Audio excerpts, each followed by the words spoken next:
Fala pessoal, bom dia. Aqui é o Rafael Marquesano, começando mais um giro semanal. Esse conteúdo que a gente faz toda semana, trazendo os principais destaques, né, e o comportamento da bolsa na semana passada. A gente passa pelos nossos algoritmos para entender como eles performaram nessa semana e depois a gente dá uma olhada no que vai acontecer tanto na agenda política e econômica do Brasil e fora nessa semana que começa agora. Como sempre, estou aqui com a Renata. Bom dia, Renata, tudo bem? Bom dia a todos. E com o Felipe. Bom dia, Felipe. Bom dia, pessoal. Bom dia, Rafael. Bom dia, Renato. Bom dia a todo mundo. Renato, vamos começar falando da semana passada, uma semana mais de retomada aqui na Bolsa, uma semana com eleição norte-americana, uma semana com agenda mais cheia aqui, agenda política e econômica mais cheia no Brasil também. Correto. Então, vamos lá, vamos começar pela Bolsa aqui do Ibovespa na semana passada. Vamos lá. A semana, como você já disse, ela foi bem positiva. O Ibov ele subiu 7,4% e reverteu o prejuízo da semana retrasada. A amplitude fechou em 7,41, né? Ou seja, foi um movimento aí totalmente ascendente na semana. Já o dólar apresentou uma forte queda e encerrou a semana com desvalorização de 6,67% e amplitude de 7,34%. No contexto, todas as atenções elas ficaram com as eleições presidenciais norte-americanas. Biden se manteve na dianteira a semana toda e o mercado se mostrou favorável à vitória do democrata. Aqui no Brasil, a semana também foi marcada pela divulgação dos balanços do terceiro trimestre, que estão vindo surpreendentemente positivos. E isso ajudou também a alavancar os lucros da semana. Perfeito, muito bom. É uma semana marcada, então, por um viés mais de alta, né? E quando a gente sai entra na agenda política e econômica do Brasil, quais foram os destaques que a gente teve? Quanto à agenda política aqui no Brasil, o destaque foi a aprovação do projeto de autonomia do Banco Central. Essa proposta, ela permite que o Banco Central faça aí seu trabalho sem grandes interferências políticas. E o que significa isso na prática? Que o Banco Central, com autonomia, pode executar a política monetária, controlar a inflação sem a intromissão do governo, e nos moldes de agora, o governo ele tem mais controle, né?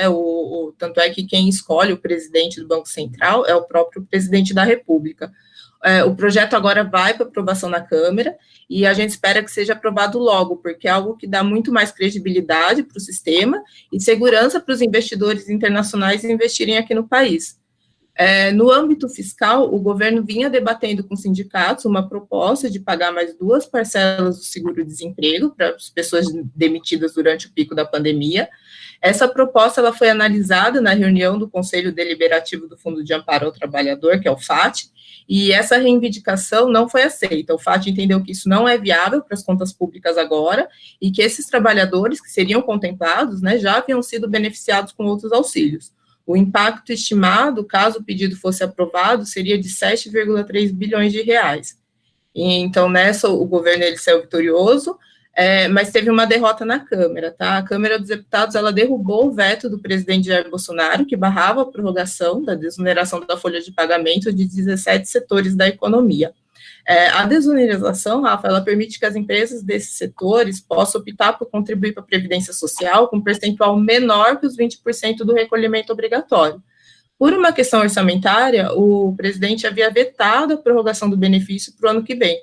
Agora, com a derrubada do veto, o benefício se estende até o fim de 2021 e, em termos de dinheiro, estima-se que o custo de 10 bilhões para os cofres públicos, né? Então, o governo deixa aí de arrecadar esses 10 bilhões. Ainda existe a possibilidade do governo recorrer contra a derrubada desse veto. Tá? Quanto aos indicadores econômicos, a produção industrial subiu pelo 5º mês consecutivo. Esses números são referentes ao mês de setembro. Veio aí acima das expectativas de mercado, alta de 2,6% em relação a agosto. As projeções apontavam uma alta de 2,2%. Na base anual, a produção industrial cresceu 3,4%, tá? O setor automotivo foi o principal destaque positivo. E, finalizando o panorama Brasil, o IPCA apresentou alta de 0,86% em outubro. Em 12 meses, a inflação avançou 3,92%. O resultado ele ficou ligeiramente acima das projeções.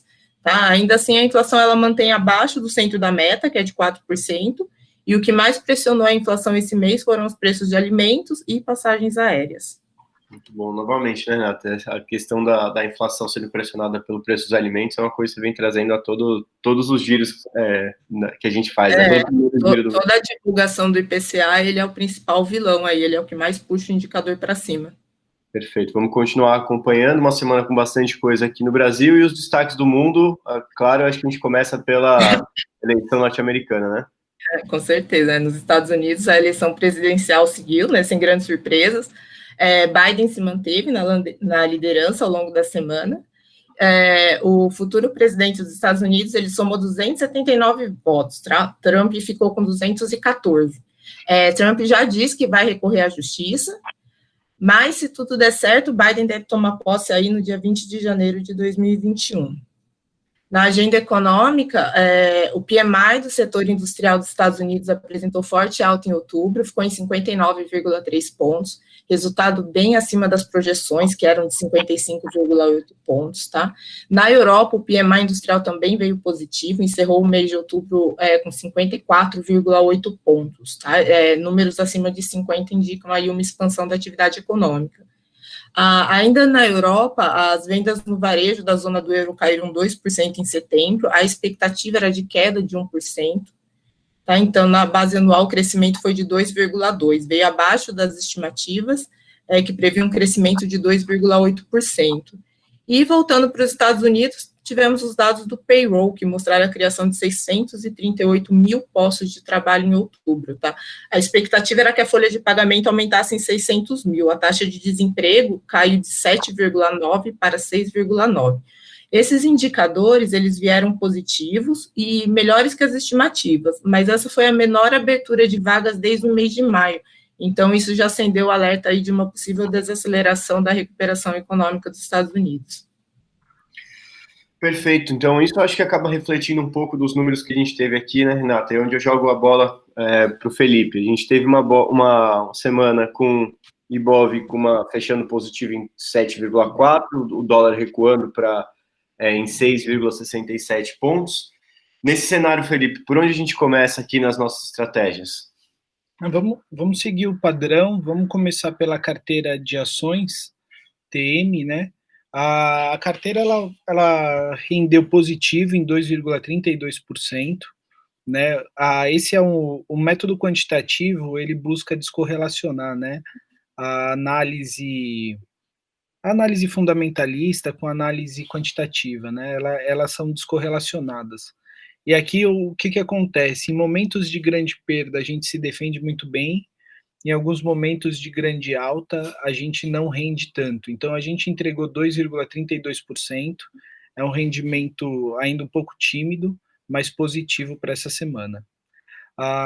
As estratégias de long short, elas fecharam 2 pares, né? Banco do Brasil e Bradesco e distribuidora BR e CCRO, né?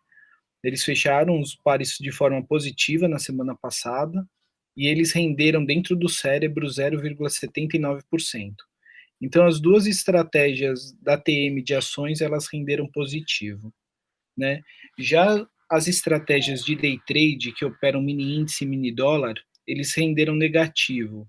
Isso por conta de duas estratégias específicas. O Plus, que é um algoritmo de consolidação, né, e o Flash, que é um algoritmo de reversão. Né? Na semana passada, a gente, obviamente, teve uma semana de tendência clara, né?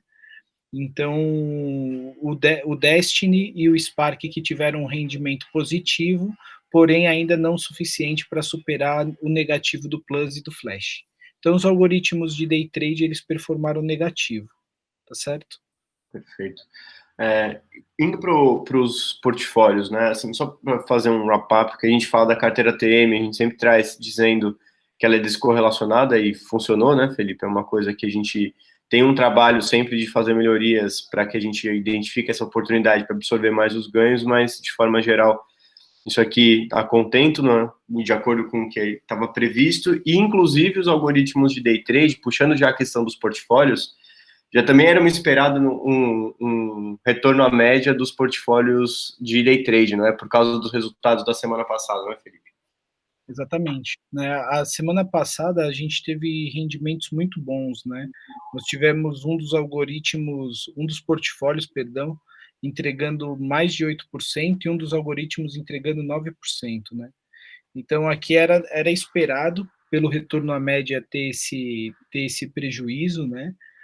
E esse prejuízo também ele foi menos da metade do rendimento da semana passada, então ainda está de acordo.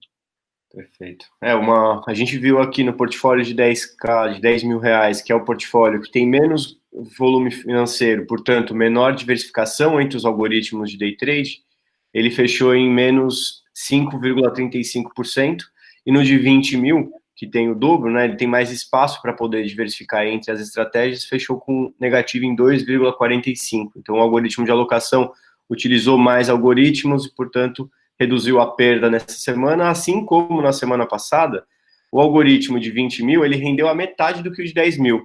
Então, quanto maior o volume, menor a volatilidade esperada para esse portfólio. Indo para o próximo bloco, Felipe, o bloco de 30 a 100 mil, né, os portfólios de 30 a 100 mil são os que a gente junta tanto os de day trade quanto os algoritmos de arbitragem, né? Traz para a gente como é que eles performaram essa semana. A média foi de menos 0,44%. Então, assim, e essa média, o rendimento ele vai diminuindo conforme o capital aumenta. Então, por exemplo, 30 mil rendeu menos 1%. O que isso significa? Isso significa que, apesar do long short ter sido positivo em 0,79, a margem que direciona para day trade, ela performou negativo, rendendo globalmente, né, menos 1%. Já o de 100 mil, ele rendeu menos 0,13%. Por quê? Porque o capital destinado para long short é maior. Então, isso faz com que a defesa fique maior ainda. Tá? A média do conjunto ficou em menos 0,44%. Na semana passada, para que tenha uma correlação, né, para que a gente consiga ver, a média do conjunto da semana passada deu 2,66%. Então, assim, ainda está bem positivo frente vamos falar assim, ao médio prazo a gente vê retorno positivo. Perfeito. E também, aqui puxando o último bloco, o portfólio de 150 mil agressivo é quando a gente tem a mesma lógica dos portfólios de 30 a 100, né, que eles usam tanto day trade quanto os algoritmos de arbitragem, mas também entra com a carteira TM, né? Exatamente. Aí aqui, por conta também da carteira ter sido positiva, né, então além do capital ser maior ainda, indo maior capital para long short, tem boa parte, né, cerca de 1/3 do capital está alocado na carteira de ações. Então aqui rendeu positivo em 0,79%. Perfeito. Aqui é um caminho, né, Felipe? A gente fala bastante de trazer consistência nas operações. Aqui fica claro o resultado de hoje, que a gente tem um degradê do 10 mil agressivo até o 150 mil agressivo. A gente tem um degradê de volatilidade, né? Indo do mais impactado, menos 5,35%, até o 0,79% positivo. Isso é muito um reflexo do tipo de produto que cada um deles compõe, né? O 10K agressivo é o nosso portfólio mais agressivo de todos, porque ele só trabalha alguns algoritmos de day trade, enquanto quando a gente vai evoluindo nos produtos, a gente consegue fazer uma diversificação maior e a gente enxerga o impacto de um resultado negativo sendo mitigado. O impacto do resultado negativo dos produtos que geram maior volatilidade, que são os de day trade, né? Então, para buscar consistência, a gente faz os algoritmos de alocação e também a formação de portfólio, ele vai alocando mais aonde tem menos volatilidade, né, Felipe? Exatamente. Então isso, bom, é o formato da nossa análise, né? Nossa análise ela é de médio a longo prazo, justamente para que a gente, independente do cenário da bolsa, a gente mantenha constantemente rendimento, né? Isso aí. E também porque 150 mil, as experiências de se perder 5% em 10 mil é diferente de perder 5% em 150, né? Então, por isso é bem importante fazer um alinhamento correto e escolher o produto certo para poder completar a carteira de investimentos. Gente, com isso, Felipe, falamos aqui, fechamos dessa semana, vamos começar a olhar para frente, assim, qual que é lançamentos e expectativas que a gente tem para a semana que começa agora? Bom, a semana ela começa já com uma cara de tendência também, né? O mercado agora ele não está num campo de indefinição, né? Como a Renata falou, a eleição acabou, a gente tem um claro posicionamento, né? E agora eu acho que começa dois movimentos. O primeiro é de diminuição da volatilidade, o que pode ser ruim para os nossos algoritmos, e o outro é de uma tendência, né, por um reajuste. Então, o que se espera? Que a gente volte a performar de forma positiva, né? Apesar agora o rendimento do portfólio, né, do conjunto, está exatamente na média. Então, assim, é bem difícil ser oráculo agora, né? Mas, dado o cenário, é bem possível que seja positivo para essa semana. Tanto da carteira de ações, quanto do long short, quanto dos day trades. Perfeito. Outro que eu acho que, não sei se está correto o que eu vou dizer, Felipe, você me corrige, mas é que quando o mercado muda muito de configuração, é mais difícil de saber, de conseguir resultado consistente, né? Porque quando ele toma uma posição, o sistema ele tem maior probabilidade de acertar as alocações. Como a gente tem algoritmo de tendência, consolidação e reversão, em um mercado claro, fica mais, ele costuma ser mais assertivo. O que eu acho que a gente deve enxergar são com menor volatilidade, a gente tem menos oportunidades de poder capturar movimentos, é isso? Exatamente. Então, resultados mais consistentes, mas menores do que a gente via, por exemplo, na semana passada com mais 8, essa semana com menos 5. Isso, eu acredito que é exatamente isso. O resultado vai ficar mais consistente na faixa média nossa, ali entre meio e 1,5, e possivelmente positivo por ter um cenário já claro. Então, pelo menos para o campo de ações, isso é bem benéfico, né? E para o campo de day trade, ainda fica um pouco indefinido por conta da volatilidade. Eu acho que não haverá muita volatilidade nesses próximos dias. Perfeito, vamos acompanhar então, né, nessa semana e nas próximas, a gente volta aqui no Giro, vamos ver como isso vai evoluir. E saindo então dos algoritmos, indo para as agendas, o que a gente tem para essa semana, tanto na agenda do Brasil e depois na do mundo? Rafa, com o fim das eleições nos Estados Unidos, o foco provavelmente volte aí para o coronavírus. A Europa já existe uma segunda onda de contaminação, nos Estados Unidos os casos continuam aumentando. Aqui no Brasil, por hora, essa questão ela vem controlada, né? O número de casos vem caindo, mas para compensar a gente tem o risco fiscal e o governo ainda tem algumas decisões importantes para tomar ainda esse ano. Tá? No final da semana a gente tem as eleições municipais, e o calendário de divulgação dos resultados continua cheio, né? Essa semana, mais de 40 empresas divulgam seus balanços. Quanto ao calendário econômico, ele tem, terça-feira, tem ofertas de emprego nos Estados Unidos, quarta, o Brasil divulga o número de vendas no varejo, quinta, produção industrial na zona do euro, dados do setor de serviço no Brasil e a inflação nos Estados Unidos.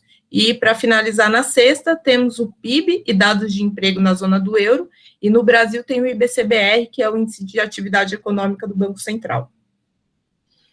Perfeito, gente. Então, com isso, encerramos mais um Giro Semanal.